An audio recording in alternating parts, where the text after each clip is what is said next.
चीन को कहा जाता है कि वो एक धोखेबाज देश है और जिस तरह से उसने कायराना हरकत की, एक चाल चली जिसमें हमारे वीर जवानों की शहादत हुई, उसके बाद पूरे देश में गुस्सा था और पूरा देश रोष में था। और कहीं ना कहीं देश यही कह रहा था कि जिस तरह से पाकिस्तान को हम सबक सिखा रहे हैं तो चीन को भी सबक सिखाना चाहिए। हालांकि यहाँ पर भी सियासत के बीज जो थे वो बोना शुरू हो गए और कांग्रेस के एक वरिष्ठ नेता और काफ़ी नाम जिनका प्रचलित होता है कि तमाम चाहे ट्वीट्स की बात हो या सोशल मीडिया पर काफ़ी ज़्यादा एक्टिव रहते हैं, उन्होंने ये कहा कि ये जो प्रधानमंत्री के नाम के आगे कहा कि ये नरेंद्र मोदी नहीं है, ये सुरेंद्र मोदी, और कहीं ना कहीं अब उसको कहा जा रहा है कि सरेंडर मोदी है। ये किस तरह की राजनीति है जहां पर सेना को भी इस्तेमाल किया जा रहा है। और बात करने के लिए मेरे साथ वाइस प्रेसिडेंट बीजेपी के यूटी के, और यहाँ पर ये बताएंगे किस तरह से राजनीति अहम थी। देश की सेना, क्या उसका कोई धर्म होता है, क्या उसकी कोई पार्टी होती है, या देश ही उसके लिए सब कुछ होता है। युद्धवीर जी मेरे साथ है। क्या लग रहा है कि नरेंद्र मोदी को सरेंडर मोदी कहा? जिस व्यक्ति ने भी बोला, कांग्रेस का जो अध्यक्ष, मेरा तो मानना है कि आज की तारीख में उसको कुछ सीरियस लेते ही नहीं है। उनकी तरफ से कोई भी बात करना, कोई भी ट्वीट करना, मतलब ऐसे लगता है कि वो पूरे देश भर में कोई जोक बना रहे हैं। सबसे पहले उनका ट्वीट आना कि नरेंद्र भाई मोदी जी कहीं छिप कर बैठ गए हैं। उसके बाद उनका मानना कि बिना हथियार किस प्रकार से फौजी हमारे बॉर्डर पार चाइना के सैनिकों से लड़ने चले गए, उनको किसने जाना दिया या किसने रोका नहीं। और तीसरा, आज जिस प्रकार से आप कह रहे हैं कि सरेंडर मोदी जी, शर्म आनी चाहिए राहुल गांधी को। पहली बात तो ये है कि वो सिर्फ एक पार्टी के नेता हैं, पर चुने हुए नुमाइंदे को, जो प्राइम मिनिस्टर है इस देश का, जो चुन के आया हुआ है, और प्राइम मिनिस्टर को कुछ कहना मतलब उस देश के ऊपर प्रहार करना। और आज राहुल गांधी जिस प्रकार से खुलकर प्राइम मिनिस्टर के नाम पर उनका मजाक उड़ाना चाहते हैं, उनको ये नहीं पता कि उनके इस ट्वीट के कारण या सरेंडर मोदी जी कहने के कारण अगर बल मिलता है तो चाइना को मिलता है, हिंदुस्तान कहीं ना कहीं कमज़ोर होता है। क्या वो देश के आर्मी के जवानों का हौसला निरस्त करना चाहते हैं, उनको नीचे करना चाहते हैं? क्या वो चाइना के एजेंट हैं?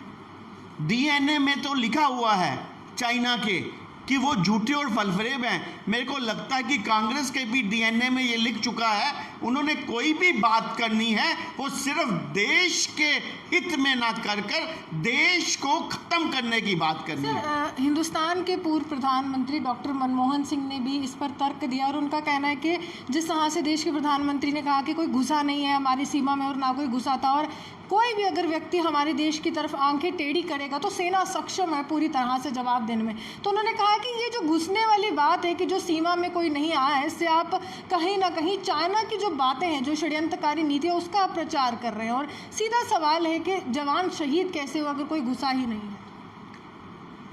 कल भी इस बात का आर्मी के ऑफिसर ने बोला है कि बॉर्डर के ऊपर जब उनके एक ऑफिसर का वहाँ पे उसके खिलाफ षड्यंत्र रचा गया, उन्होंने उसकी इज्जत के खिलाफ कुछ बोला, तो उस वक्त हमारे सैनिक वहाँ पे वहाँ पे कोई परमानेंट बॉर्डर तो है नहीं। अगर हमारे सैनिक वहाँ पे गए तो उनमें आपस में हाथापाई हुई, पर बाद में अगर 20 जवान हमारे शहीद हुए तो उनके भी 50 के ऊपर जवान मारे गए। ये बात कांग्रेस नहीं कहती। और ये 1962 वाला देश नहीं है, ये नेतृत्व नेहरू गांधी परिवार का नहीं है, ये नेतृत्व है नरेंद्र भाई मोदी जी का। अगर पाकिस्तान ने भी आंखें दिखाई हिंदुस्तान को तो उसके मांद के अंदर जाकर सर्जिकल स्ट्राइक की तो नरेंद्र भाई मोदी ने की। और आज भी अगर हिम्मत रखता है तो नरेंद्र भाई मोदी जी और सैनिक, ये वो सैनिक हैं जो जान हथेली पे रख के चलते हैं। और हमारे सैनिक जिनकी ये बात करते हैं, जिनका ये उसका आत्मविश्वास कम करने की बात करती है कांग्रेस। एक तरफ से यहाँ पर ये कहा गया है रक्षा मंत्री की तरफ से कि आपको फ्री हैंड है, जिस तरह से पुलवामा में जो कायराना हरकत हुई थी और तमाम हमारे जवान शहीद हुए, तो उस समय भी कहा था कि समय आप निर्धारित कीजिए, स्थान आप निर्धारित कीजिए, सरकार आपके साथ है, प्रधानमंत्री का तर्क था। लेकिन इस समय भी अगर वो कह रहे हैं कि हम आपके साथ, आप कुछ भी कीजिए, यहाँ पर भी इस मुद्दे पर सियासत करना लग रहा है कि इससे वोट इनके खेमे में आएंगे। जैसे माननीय राजनाथ सिंह ने बोला, गोली का जवाब गोली से देंगे, पर कांग्रेस को लगता है कि खोई हुई जमीन उसकी जो है वो शायद नरेंद्र भाई मोदी जी के उड़ाकर वो खोई हुई जमीन जो वो लोग आज अगर आप देखें तो आज कांग्रेस जमीनी स्तर पे खत्म हो चुकी है, शायद उनको लगता है। पर उनको ये समझना चाहिए, ये राजनीति का दौर नहीं है, ये इलेक्शन का समय नहीं है, ये एक देश की प्रभुसत्ता का, एक देश की अखंडता का एक सवाल है। और कम से कम आज इस विषय के ऊपर जब हमारा देश बॉर्डर्स के ऊपर चाइना के साथ, पाकिस्तान के साथ, नेपाल के साथ लड़ने की तैयारी कर रहा है और ये लोग घर के अंदर बैठ के राजनीति कर रहे हैं। सर्वदलीय बैठक अगर नरेंद्र भाई मोदी जी ने बुलाई थी, कमरे के अंदर बात कीजिए ना आप। ऐसे सोनिया गांधी ने समर्थन नहीं किया था, सवाल उठाए थे, यहाँ तक कि तमाम विपक्षी दलों के नेताओं ने कहा था कि हम सरकार के साथ हैं। यहाँ तक कि ममता बनर्जी दुर्विरोधी मानी जाती हैं भाजपा की, उन्होंने भी कहा कि हम सरकार के साथ हैं, आप आगे बढ़िए, हम आपके साथ हैं। लेकिन कांग्रेस को यहाँ पर भी सियासत के बीच दिख रहे और लग रहा है कि सेना पर राजनीति करेंगे तो इस तरह से होगा। पुलवामा में जिस तरह से उसके बाद सबूत मांगे थे सर्जिकल स्ट्राइक के, उड़ी के बाद में मांगे थे। चाइना के साथ समर्थन करना, पाकिस्तान के साथ समर्थन करना, कांग्रेस का डीएनए टेस्ट करवाना चाहिए। मेरे को लगता है कि इनके अंदर जो इटालियन खून है वो कहीं ना कहीं उबाल लेता है। इनको हिंदुस्तान के साथ मिलकर हिंदुस्तान आगे बढ़े, तरक्की करे। और नरेंद्र भाई मोदी जी के हाथों जिस प्रकार से कोविड में भी आपने देखा कि हमारा देश आगे सम्मान के साथ बढ़ा, जिस प्रकार से नरेंद्र भाई मोदी जी को हर एक देश ने लीड करने के लिए बोला, कहीं ना कहीं इनको दुख तो होता है। डोनाल्ड ट्रंप ने भी अभी हाल ही में कहा है कि मैं ये जो भी सिचुएशन बन रही है उसको मैं टैकल करवाऊंगा, मैं देखूंगा कि किस तरह से मध्यस्थता कर सकूं, दोबारा बोला है।